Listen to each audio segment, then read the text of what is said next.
What do you get when you take the gameplay of Devil May Cry, dress it in the aesthetics of Castlevania, and cast Hugh Jackman as the main character? You get the video game adaptation of Van Helsing, a game that is surprisingly great in spite of the movie upon which it is based being somewhat poorly received, not to mention the insane reputation of how bad most movie tie-in games are. Ironically, I feel like the movie's poor performance actually hurt the game's potential, given how damn good it is. I can imagine most people would have happily glided right past this title on store shelves, immediately writing it off as a cheap movie tie-in with very little to offer just because of the movie's existence and quality. As it turns out, however, it's actually Devil May Cry 2.5 hiding beneath the guise of a Hollywood movie adaptation. And when I say 2.5, do not take that to mean it's anything like Devil May Cry 2, because it's not. It's actually better. Van Helsing the video game was developed by a studio called Sapphire and published by Vivendi Games for the Xbox, PS2, and Game Boy Advance. The game was also released on the same day as the film, as they both simultaneously launched on May 7th in 2004. I mean, where do I even start with this game? It's so damn cool. The weapons are all wildly fun to use, both the melee and ranged combat flow together into a satisfying symphony of violence and bloodshed. Oh, and the grappling hook is just the best. The footage you're seeing here is from the PS2 port of the game, although the Xbox iteration is nearly identical. I will also be talking about the GBA port in a bit as well, but for the majority of this video, we'll be using the Sony PlayStation 2 version. As mentioned earlier, Hugh Jackman did actually agree to come on board and reprise his role as the titular character for this video game, further cementing the feelings that the Van Helsing we play as here is the same one from the film, which I obviously really like. The character continuity, I mean. The film I'm more ambivalent towards. Despite video games still not being taken seriously at all as a medium of storytelling at the time this was being developed, Hugh simply refused to phone in this performance, and you can tell he's giving each line everything he's got in that booth. That was the reason Falcon bit me. He knew it was the only way to kill the vampire. I'll say the same of Dracula's voice actor Richard Roxburgh as well, who is also reprising his role from the film. Though unfortunately, Kate Beckinsale did not return to voice the character of Anna, instead being replaced by Mandy Fabian, who does a passable enough job, I would say. To be fair, Beckinsale was panned for her accent in the film anyway, so I don't really blame her for not wanting to jump back into said accent while also not even being able to bring her own physical performance to the screen. Van Helsing isn't a long game by any stretch, and my first playthrough took me less than 4 hours while taking my time, which is actually a good thing because this is very much a game meant for multiple playthroughs. Thanks to the new Game Plus mode and additional unlockable difficulty, a second playthrough ends up being just as, if not more rewarding than the first, letting you experience the game again on the newly acquired hard mode while also starting off with all of your weapons and upgrades. It's awesome and wound up being one of the most fulfilling second playthroughs I've ever had in a game. Not to mention the plethora of cheats you can find hidden throughout the world that can let you experience the game with all kinds of wacky differences. In total, I ended up beating the game all of the way through 3 times and had an additional halfway playthrough in between those to recapture some fresh start footage of missions 4 and 5 that I lost from my first playthrough. I think that all added up to around 10 hours or so of playtime, which is more than sufficient enough for a game like this, given what the team had to work with. But enough about that, let's talk about the story. The narrative of Van Helsing is, I mean, it's present and accounted for. Ultimately, it follows nearly the same exact beats from the film down to the letter, and since the plot of the movie itself was weak to begin with, that weakness translates the same here. I mean, let's be honest, both the film and the game rely on the same rule of cool concepts and aesthetics to carry their runtime. And if you're entering into either experience with that in mind, then I think you're readily accepting that you're not here for any kind of masterful storytelling. No, we're here to see a badass monster hunter kill evil with a variety of weapons, jump around in his cool trench coat, and repeatedly pick up his hat. Like, constantly. The plot here is a passable glue to get us from one boss battle to the next, and since there's a boss battle at the end of nearly every single mission in this game, you'll barely even realize what's going on with the plot until the credits roll because you'll be too busy constantly fighting all of these legendary monsters. So with all of that said, let's dive into the world of Van Helsing the video game.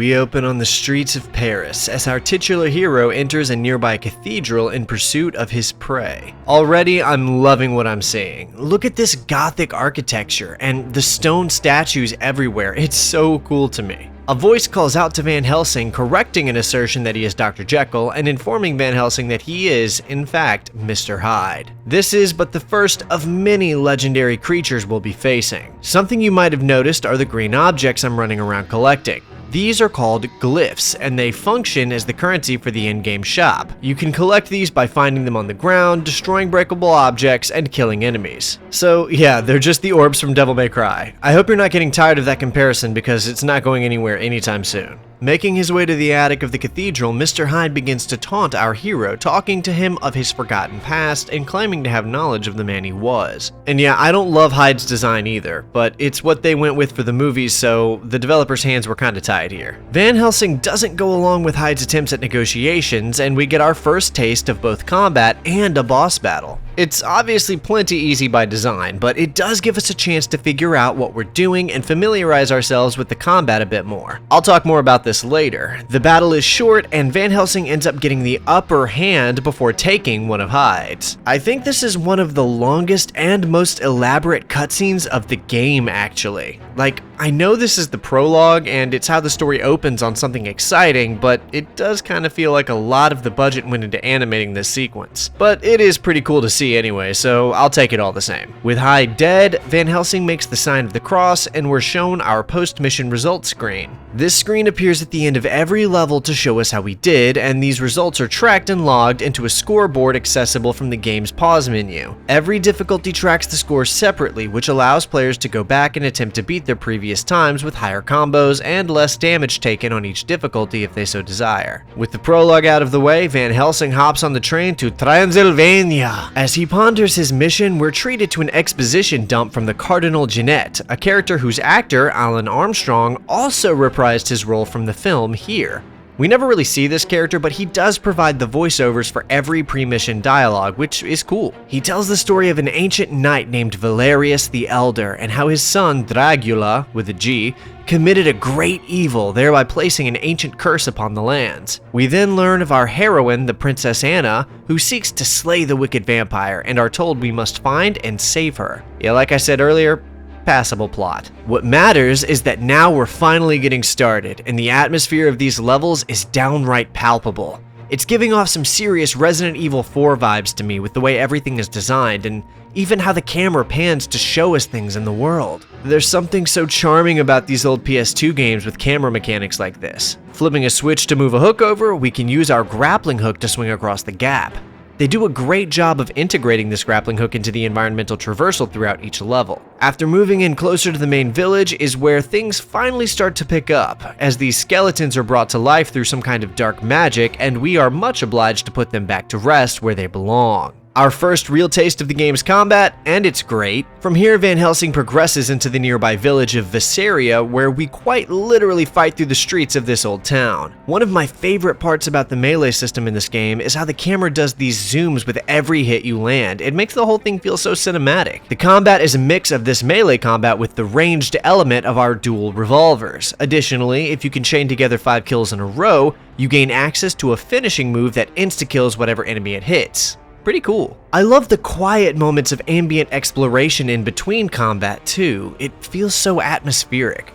Honestly, I could have gone for more of this, but we really only get 2 levels across Visaria Village, and the second one seems to go by even quicker than this one. It is here where we find our second weapon though, the shotgun.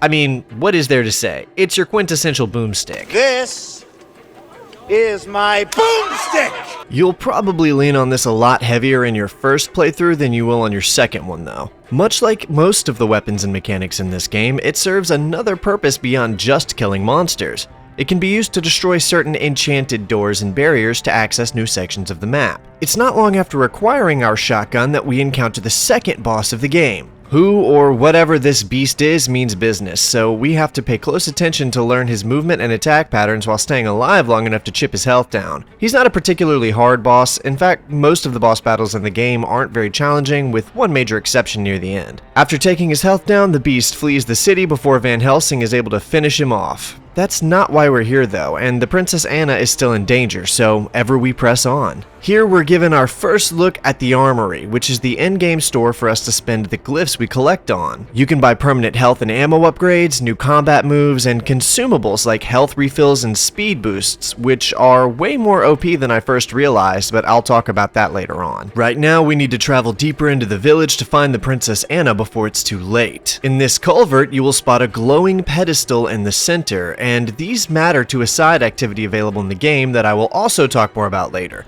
But for now, just make a note of its existence, and note also that there are 5 of them spread out across the whole game's map.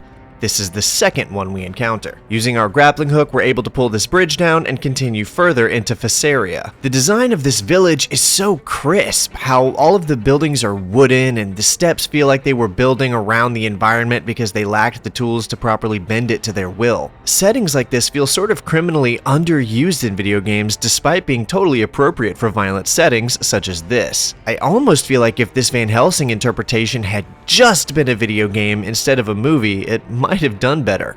I mean, look at these gargoyles coming to life. A universe where monsters exist and are around every corner to be hacked and slashed apart is quite frankly a match made in heaven. The fact that this game is only like 3.5 hours long is a travesty. Van Helsing finally approaches the Fesseria church where he finds the Princess Anna Valerius being held on an altar by 3 women, some kind of succubuses. Succubi? More like say goodbye because it's another boss battle, and killing monsters is kind of our whole thing. Like many of these frequent early boss battles, this one is pretty easy. The first 2 demons go down without much of a fight, but the third one turns out to be more of an issue. The demon Marischka was one of Dracula's 3 brides in the film, although so far as I could find, she was invented for the movie, and unlike many of the monsters seen in this Van Helsing story, was not based on any prior monster legend beyond a brief mention of 3 unnamed sisters from the original Bram Stoker's Dracula novel. These 3 sisters have had many different names depending on the iteration since they weren't named in the novel, but in this one, she is Marischka and the other 2 are Verona and Alira. Makes little difference though because she's still a monster and we're a monster hunter. Van Helsing and Anna introduce themselves to one another and start working out a plan to take down Dracula when Anna reveals that her brother was studying to find a way to kill the vampire before he was bitten by a werewolf and has now gone mad from the beast inside him. Van Helsing and Anna then split up as he enters a library in pursuit of something that might help him take down Dracula. Here, we're surrounded by hundreds of different books, which in actuality serves as a place for an Easter egg or 2, such as this line of text talking about the Belmont clan of monster hunters, a clear reference to the popular Castlevania series of video games. Die, monster!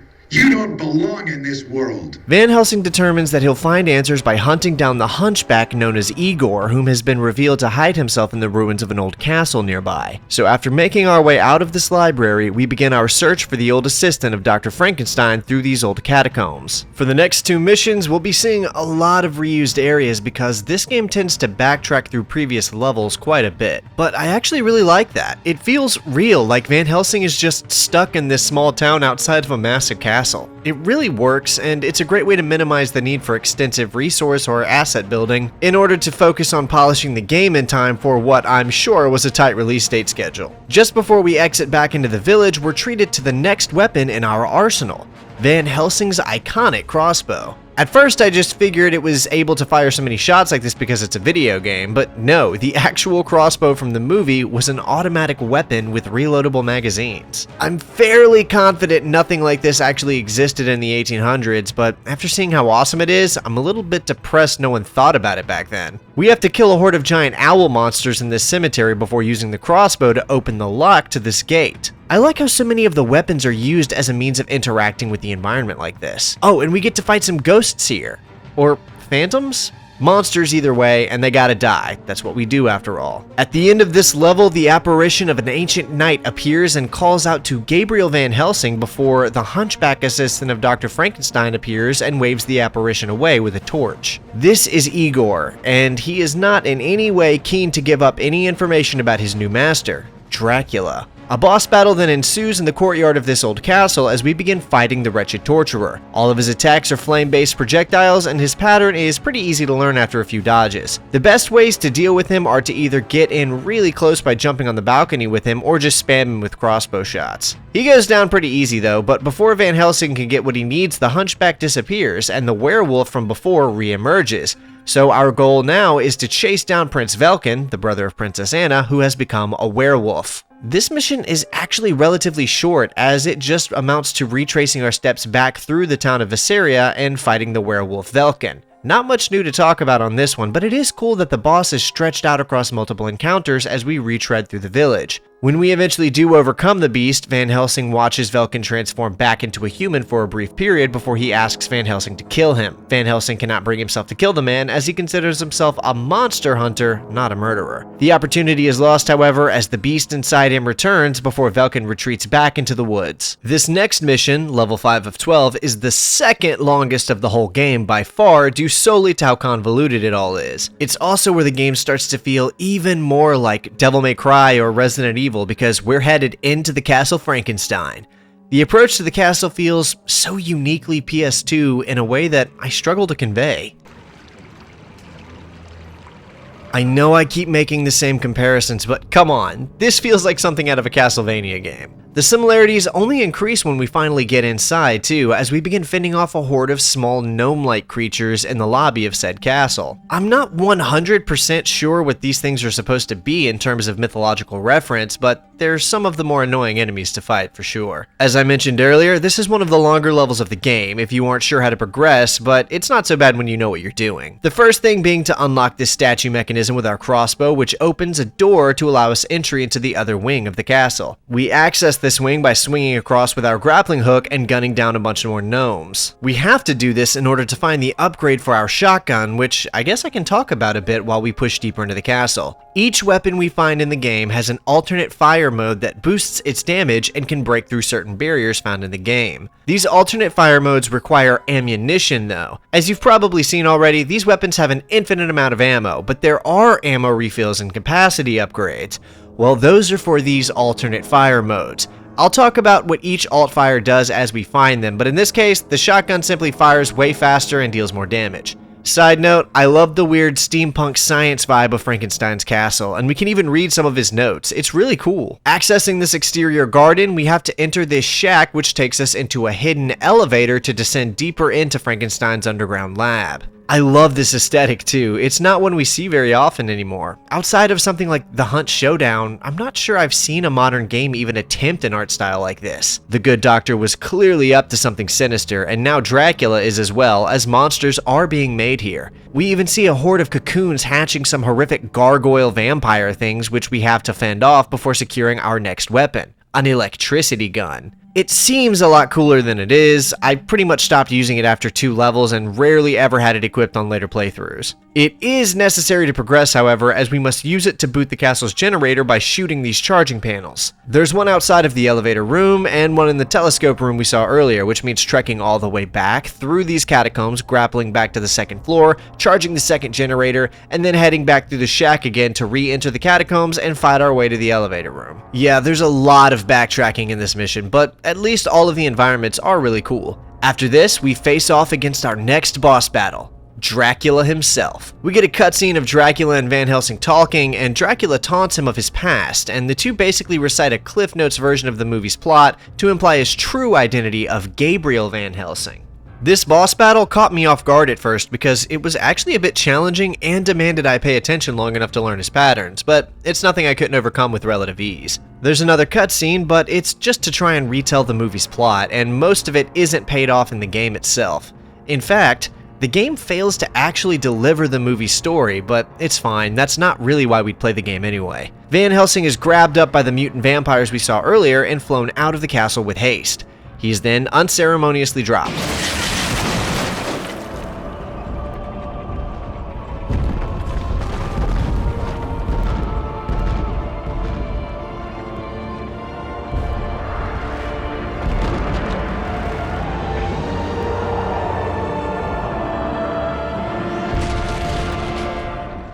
Frankenstein Cave is an interesting interpretation of the caverns beneath the Castle Frankenstein. This is another short level. You can even beat it in around 3 minutes on repeat playthroughs.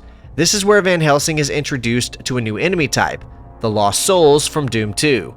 Or at least they may as well be, except they're blue and emit huge amounts of electricity. Navigating the caves is an interesting experience and also manages to nail that gloomy Transylvanian atmosphere. It's a lot of jumping across chasms and using your grappling hook to traverse large gaps. I do like this level quite a bit, even if it is short, because it's the only deep underground level we get that's not in a laboratory. The end level boss this time is none other than Frankenstein's monster himself. Just called Frankenstein in the game, which is fine in my opinion. This isn't the first time we've seen the undead creature actually, as that mysterious first boss from the village was actually Frankenstein all along. We just didn't know it yet. The monster and monster hunter engage in vicious combat, and it kind of caught me off guard how hard this one is at first. That's not to say it's super challenging or anything, it's pretty easy once you figure it out, but it does certainly mark a point where the game is stepping up the difficulty of its boss encounters. The trick is to try and stay in the air by jumping a lot, and rely on your alt-fire crossbow as much as possible. After beating the beast, Van Helsing manages to speak reason into him, and the two resolve to start a fire and converse about their mutual enemy,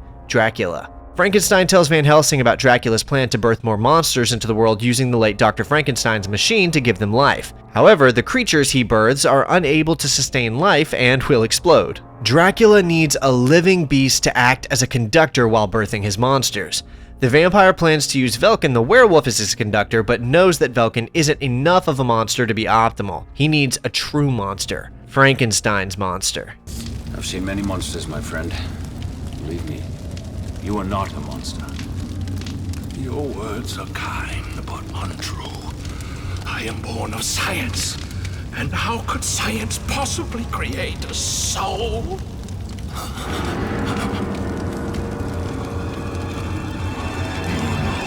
No! Dracula must not know where I am. He must not! He won't. No, you don't understand. His eyes are the werewolf's eyes. He sees what they see.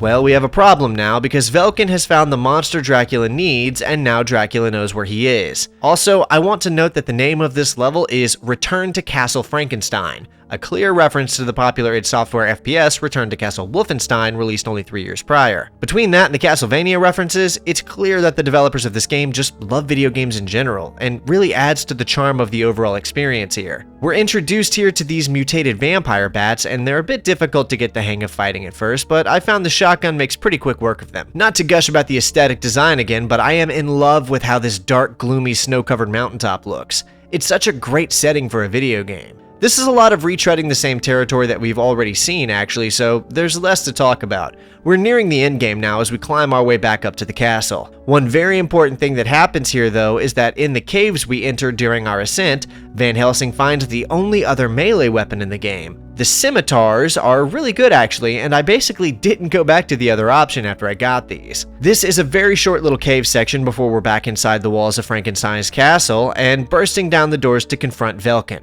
We find the beast in one of the castle's towers, and he wastes little time before trying to maul Van Helsing. Luckily, this is actually an easier boss battle than the last one somehow. The biggest threat is that he runs on the wall until he's out of your line of sight and then leaps towards you. This is dangerous because it's hard to know when to dodge if you can't see him rearing up to attack. Once you figure this out, you can just try to keep him in sight to more easily predict his attacks, and then you can take him down. I adore these real-time cutscenes too, because my hat being knocked off in combat still shows up in the cutscene. It's so good, I love things like this. After one of the most action-packed cinematics of the game, we re-enter the halls of Castle Frankenstein. There are a lot of werewolves here. I mean, they're around every corner, there's so many. I hope you like boss fights though, because speaking of enemies around every corner, there's another boss to face less than 5 minutes after beating Velkin. Yeah, most of these last few levels are very short and only have a few areas as opposed to the larger levels of the early game. Near the top of the building, Van Helsing finds Dracula holding Anna captive as he threatens to turn her into a vampire. The two have a brief back and forth before our second Dracula boss fight occurs. First thing to note here is how sick this looks.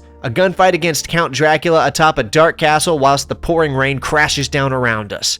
Fantastic. Just as Dracula is about to end Van Helsing for good, Frankenstein pushes a part of the castle down on top of the Count, which sends Van Helsing plummeting back into the building. From here, it's just more treading of previously seen areas, starting with the room where we first fought Dracula, so we have to trek back down through the catacombs beneath the castle and escape it before the whole building collapses, and fight a huge number of enemies to get through it all. Things are so out of control now that even the statues have come alive to try and kill us, which is super cool too. I love the enemy variety here. Once we cut our way through the remnants of Dracula's minions, we find Anna has readied us 2 carriages and Frankenstein is in one of them, so it's time to get out of here. Only problem is that Dracula's brides are back, and I think they're mad about this whole situation. This is the only sequence of the game that offers unique mechanics beyond your standard hack and slash gameplay, and it's pretty cool honestly. We have to fight off the demon brides while staying alive on top of this carriage, and at first I thought it was just an unreasonably difficult battle since so many of the attacks seemed undodgeable, until I realized you could do this. Yeah, this is how you're supposed to avoid certain attacks, and it also looks so badass. Hopping across the horses is the main way you stay alive here, and with some tenacity, eventually we overcome the demons and split up the carriages to keep them from getting Frankenstein. Then we get this cool set piece with Van Helsing jumping across the carriages while tricking the demons into opening the carriage where an explosive trap lies to kill them. It only gets one though, and we still end up riding our carriage over the edge where Anna and Frankenstein are grabbed from the air, and we land right in front of the werewolf Velkin for another rematch. This battle is actually pretty hard. I had to start really paying attention to get through it because Velkin is relentless with some of these attacks. After pulling off a few dodge moves and trying not to be eaten,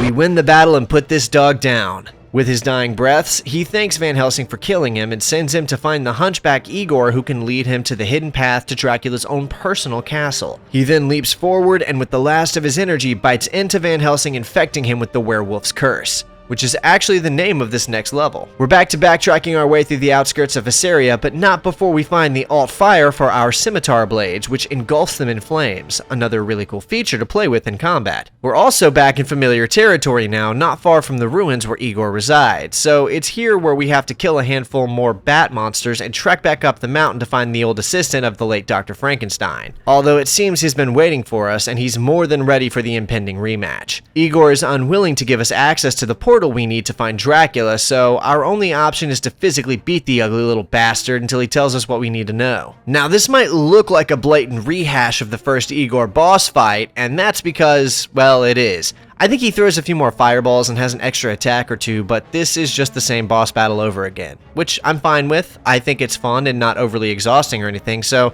just look at it as fighting a mini-boss enemy type that appears more than once throughout the game. Once we kill him though, we take his staff and the ghost of Valerius appears again to help Van Helsing open the portal. He says some vague things about Van Helsing's past and calls him Gabriel again, and then disappears. With the portal open, we march through it, teleporting us in front of the Castle Dracula.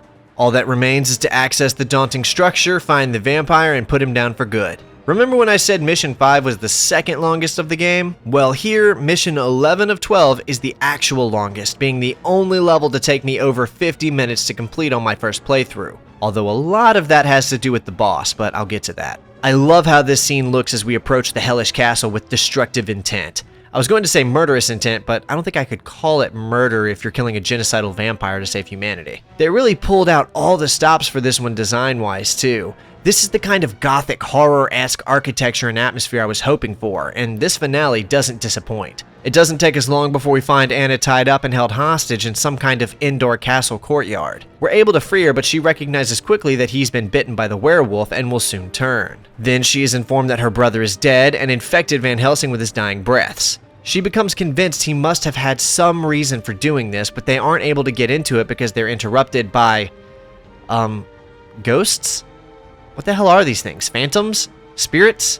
Either way, they could still be killed. After this, we progress deeper into the mechanical depths of the castle where we have to use our electricity gun to get some of the machines up and running to let us progress. After taking a lift to the upper levels of the castle, we use our grappling hook to swing across a few chasms before entering the most minion-dense area of the whole game. Seriously, I think nearly 100 of these little things spawn here. Although they're not very dangerous on their own, the sheer number of them makes them such a problem. We are rewarded for our tenacity though, because at the end of this long and brutal hallway fight is a literal minigun. Now we're talking. It's pretty much exactly what you would hope for, too. This thing shreds through enemies in a satisfying way that makes it pretty much the only weapon I wanted to use after getting it. Seriously, I love chain guns. We're getting closer now. More of the aforementioned phantoms appear in this antechamber, and luckily for us, they, too, are vulnerable to chain gun bullets. But what monster isn't? Interacting with these paintings causes an electric shocking noise that had me convinced that by interacting with them in a certain order, I would cause something to happen. But it didn't, and I couldn't find a single thing online about this, so if you've been looking for a mystery, maybe look into solving why these paintings trigger a sound effect when you interact with them, and if it leads to anything. We're still not done here though, because we have to navigate through Dracula's torture room. What, you didn't expect the psychotic vampire to have a torture dungeon?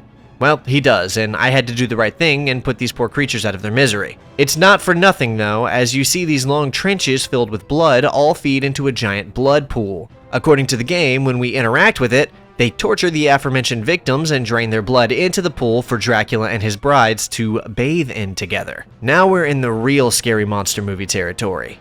This is what we do, it's why we're here. We kill monsters, and we're seeing absolute proof that Dracula isn't some misunderstood beast like Frankenstein or even Velkin. He's a real monster. From here we can use our grappling hook to ascend up the tower towards where Dracula is hiding, and of course these statues come alive. Once we manage to cross the bridge, however, is where things get real. Van Helsing is blocked from progressing by another of Dracula's brides, the demon Alira, the final of the three demons. This is the hardest boss fight in the game, and by a lot. The other boss fights were mildly challenging, just needing you to learn the patterns, maybe die once or sometimes twice to figure it out. This one had me dying repeatedly. The thing that makes her such a struggle to overcome is this move where she flies forward to grab you and throw you on the ground. It just does so much damage, but I mean all of her attacks do an insane amount of damage.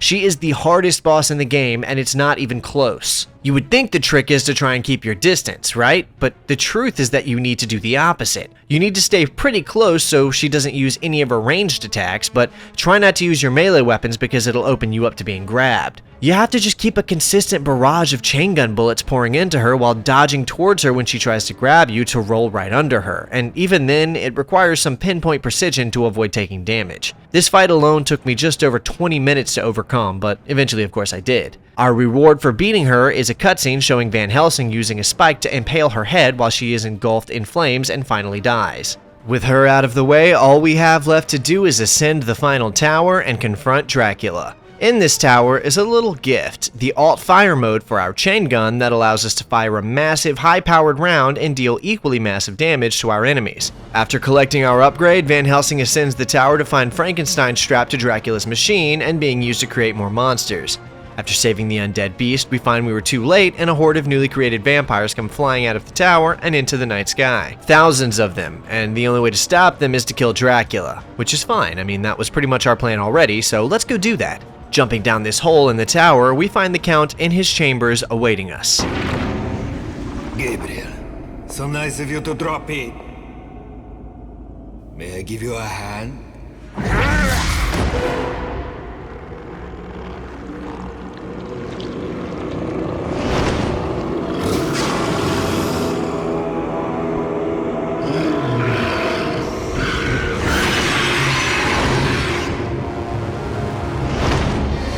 We're wasting no time here apparently. He's transformed into his second stage right away, and we're left to fight the final form of the demon Dracula. It's a good boss fight too. I even died once, but after that nightmarish fight against Alira, I'm not going to pretend this one wasn't a breeze in comparison. We dodge a few attacks, lay on a few thousand chain gun rounds, and finally send this monster back down to hell where he belongs. With the boss battle defeated, we're treated to a cutscene where he transformed back into his human state before accepting his defeat as Van Helsing impales him with a stake. It's not over though. The stake doesn't work, and Dracula reveals he was faking it to mock the monster hunter. Unfortunately for Dracula though, Van Helsing has one last card up his sleeve and reveals a transformation of his own, suddenly becoming a werewolf. Dracula, realizing that he is in danger, begins trying to bargain with Van Helsing.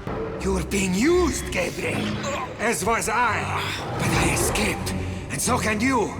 Join me, and I will give all your memories back. Some things are best left forgotten.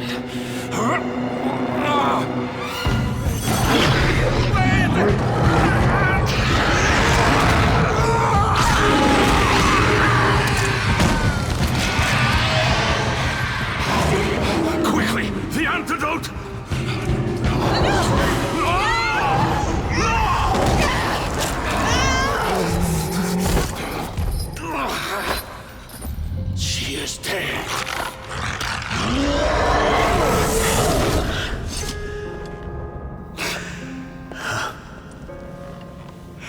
I killed her. I killed her. No, it was something else. A force far greater than you. She was right. That was the reason Vulcan bit me. He knew I was the only way to kill the vampire, but I couldn't stop it from killing her. And now, I'm the monster. I have seen many monsters, my friend. Believe me, you are not a monster. Please, God, forgive me. You have been forgiven. Look.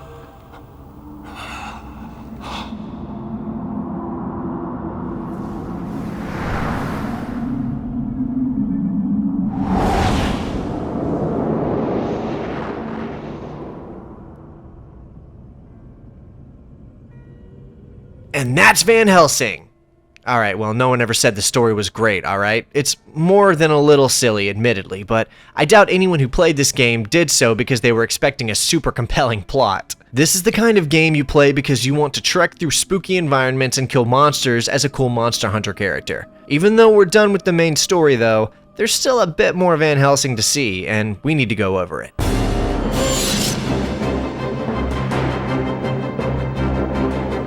Van Helsing is the kind of game that gets more fun with each playthrough, and thanks to its New Game Plus functionality, subsequent playthroughs not only allow us to keep all of our hard-earned equipment, but also up the difficulty. There's been several games actually that feature New Game Plus modes, but lock you to the difficulty you initially selected on that playthrough, which sucks. If I'm going to re-experience the game with all my new stuff, at least let me make it harder on myself. Thankfully, Van Helsing does just that, although even the additional difficulty can't compensate for the fact that I'm storming the starting village with a chain gun and 2 massive swords. I loved my second and third playthroughs because it's just a pure power fantasy by this point, letting you slice, dice, and shred your opponents with every trick in the book. The real point of playing through the game again, though, is to pick up all the secrets you missed on your first playthrough. When I was doing my first run, I intentionally ignored hunting secrets or trying to play the game's challenge missions. I did that so I would have something to spice up my second playthrough, and it actually worked. Since you're so overpowered now and you're already familiar with the environments, hunting cheat glyphs and Easter eggs gives you something else to focus on other than just mindlessly killing monsters. Not to mention, this is when I realized how stupidly overpowered the speed boost consumable is. I went through my first playthrough ignoring it because I thought it just made me move faster, which it does, but what I didn't realize is that in addition to doubling your movement speed,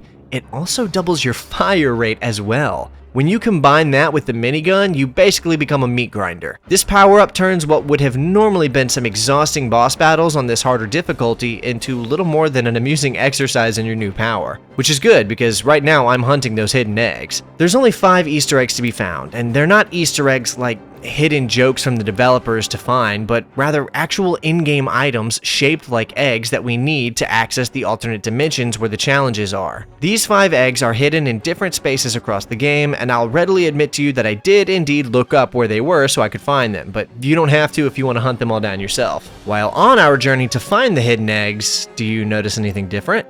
That's right, Van Helsing has a huge number of cheats to make your experience more fun, like the Big Head mode, Tiny Monster mode, and a handful of texture alterations and whatnot. There's even some that give you infinite alt-fire ammo and other such fun cheats to play with. Additionally, there's a couple of alternate outfits to play with, like in the form of Van Helsing's archaic clothes and his power clothes, the latter of which can only be unlocked by beating the entire game without finishing a mission with your hat off. Once you've finished off your second playthrough, found your cheat glyphs and acquired the Easter eggs, you can go into an alternate dimension to complete the 5 available challenge missions. I'm not making this up either, it's not like a justification or something, that's the actual in-game explanation for what happens, as described by some papers found scattered across a desk in Frankenstein's castle, written by the good doctor himself, where he speaks of other planes of reality, and how to access them with the eggs and the pedestals we've been seeing across the game. So, let's enter this other world and see what's there. Upon placing the egg on the pedestal, we are taken to a large spiky tower with 5 surrounding gargoyles. Upon approaching one of these massive statues, we can interact with it and begin our first challenge. Challenge 5 is called Time Attack, and you're dropped into an alternate reality and must kill every single enemy before the time runs out.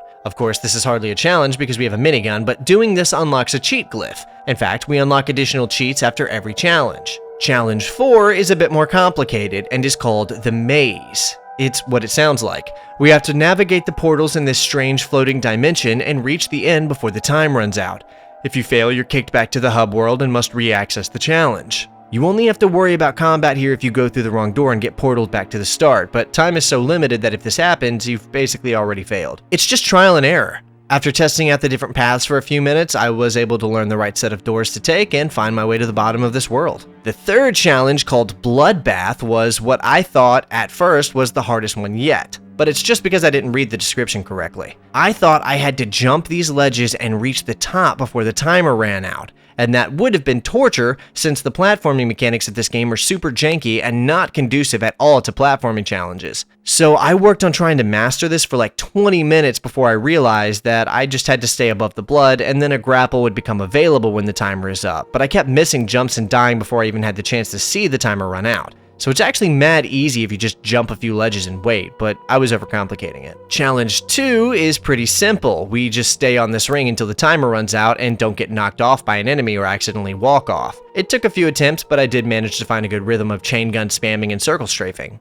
Literally. The last challenge, or challenge 1 rather, is called Nightfall and requires you to goad enemies into attacking these night statues, causing them to shatter. You have to do this to every night without dying and before the timer is up, but with a little precision I was able to knock this out with relative ease. And with all 5 challenges completed, we are rewarded with the final weapon of the game, an even bigger shotgun. At least I'm pretty sure it's a shotgun. I mean, it looks like a giant double-barreled shotgun and is even loaded as such, so I don't know what else it could be. It deals an enormous amount of damage, but does have a long reload time, so that's kind of an issue. I did use this one for a while because it's cool and does enough damage to even insta-kill some of the earlier enemies, but I ended up just going back to the minigun because it was still more effective than anything else, especially when I used a speed boost item and it doubled my fire rate. After completing all of the challenges, unlocking the extra costumes, and running through the whole game 3.5 times, I felt like I got just about all there was to get out of this game, and I mean that in a good way. Each playthrough had something different to offer, and despite going through the same motions as before every time, I think I still had almost as much fun on my third playthrough as I did on my first, just because messing with all of the weapons and mechanics is so satisfying. Now, before I wrap it up and give my final thoughts on the game, I did promise to talk a bit about the GBA port, so I figured now's a good time for that, but I just want to touch on it briefly. It was developed in-house by the same studio alongside the main game, and hits the same story beats as well. I mean, it obviously plays a little bit different to compensate for the console's limitations, but for a GBA game from 2004 based on a campy action-adventure movie, this is surprisingly decent. I mean, I wouldn't call it good because it's not very good, but it is decent and playable at the very least.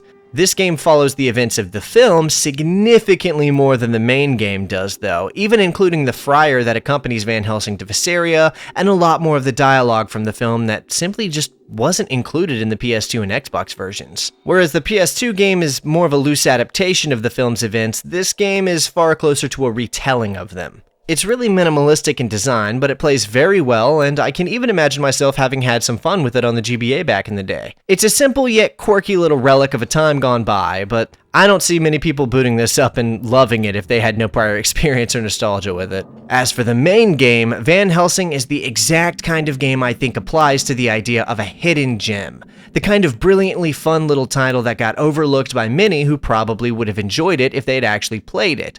It's certainly not the most content-dense game, nor is it the most original. A lot of its best ideas are lifted from other games, most of which it blatantly emulates while adding little to the formula. This emulation serves to its overall benefit, though, since it implements the ideas it's emulating so well and lends it to a creative enough setting to be a genuinely fun time the whole way through. Despite the fact that you are just playing a reskinned Devil May Cry clone, it feels fun and polished enough that it doesn't matter. It's like how Blood and Dark Forces were Doom clones, sharing many of the same mechanics and ideas, but were fun and interesting enough for it to not even matter. The level and enemy designs remain consistently fun throughout the experience and feel even better on repeat playthroughs when you can really flex your full inventory. The plot certainly isn't anything to write home about, but since the main story can be easily completed in 4 hours or less, that's hardly the main draw of the game anyway. The aesthetic, atmosphere, and rewarding hack-and-slash gameplay is absolutely what makes this game worth playing. Not to mention, the music is actually really good too.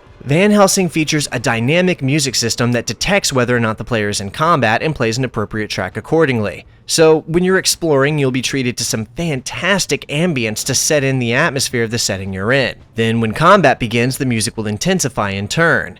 It's hardly the breakbeat industrial metal of peers like the DMC series, but it absolutely does justice to the film's score upon which it is inspired. If anything, I'd say there's several tracks on offer here that are even better than the Alvin Silvestri soundtrack from the film, despite that OST actually winning a Saturn Award for Best Music. The score here was composed by Steve Cuddy, Chris Velasco, and Tom Zender, and I really liked it. It always felt very fitting for whatever level I was playing at the time. Despite all of the praise I am layering onto this game, it actually wasn't received particularly well at the time.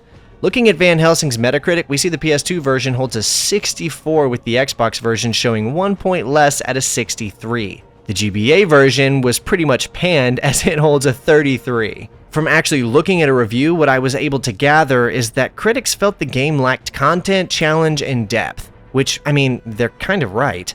The hard mode isn't very hard at all, and the majority of the game can be beaten by just holding down the ranged weapon attack and jumping around a lot. The game certainly doesn't force you to have fun with its mechanics unless you choose to yourself, and with the steep competition being released to the video game market back in 2004, there were a lot of really exceptional video games out that were probably a lot more fun and exciting for players to spend their time with. Comparing this game to those certainly makes it seem like a lot less than it really is, but it's also not really fair because I still feel like this game is a lot of fun and a great time. Some of the best games we've ever seen dropped in 04, like Halo 2, San Andreas, Snake Eater, Star Wars Battlefront, Spider-Man 2, Sly 2, Escape from Butcher Bay, the first Far Cry, Counter-Strike Source, Ratchet & Clank 3, Rome Total War, Unreal Tournament, Metroid Prime 2, Splinter Cell 2, and even Half-Life 2. There are more games that dropped that year that I didn't even mention, but that list should be more than enough to demonstrate my point, and even if a lot of those weren't out yet in May when this game dropped, the excitement and hype around them alone created cultural expectations of what a good game looks like, to the point where a little movie tie-in game like this was up against some seriously hard-to-reach heights. This game is an easy 7.5 for me, maybe even an 8. Its shortcomings are so easy to overlook, and this is far from anything nearing mediocrity. If you're not a fan of old hack-and-slash games, then I'll tell you right now that there's probably very little to love for you here. But if you love hack-and-slash games like I do, and you love old gothic European settings like this, then this game is just a good time waiting to happen. As long as Night Dive is doing remasters of old movie games like The Thing, I think they should consider taking a look at this one too. I'd love to see this being sold on Steam or something, and maybe even with a little bit of additional content like extra challenges or something. As for me, I think Van Helsing is a must-play. It's short, sweet, functional, and polished. The worst thing about it is the weak characters and story, but that's hardly the game's fault since it was tied to a mediocre story from the get-go. I struggle to imagine a better outcome than this from greenlighting a licensed tie-in for the Van Helsing film. The game is better than the movie in most regards, and in fact, can probably be enjoyed more absent of the movie's involvement as its own standalone game. If you're like me, and you're always on the hunt for old 4th, 5th, and 6th generation hidden gems to play, then I can confidently recommend that Van Helsing is worth your time. Thanks for watching, everyone. I was itching for a good game to play with that Halloween flair, and this one seemed to hit all of the marks for me. I was originally planning to do an old PS1 game, but realized pretty quickly that I needed to find a different game, and this was the one I found. I was actually readying myself for it to be awful, to be honest. I don't think I'd ever even heard of it, and was expecting a slop mess. So imagine my surprise when the game turned out to be awesome. If you enjoyed my coverage of Van Helsing, please consider hitting that like button and subscribing to the channel. It really helps me out in the algorithm and lets me continue giving old games like this the coverage they very much deserve. If you really want to support my work, then consider becoming a member of the channel. All members get early access to a lot of my videos and a huge library of past live streams to watch through. Again, thanks so much to everyone for watching, and I can't wait to see you in the next video. But until then, that's all I've got for you.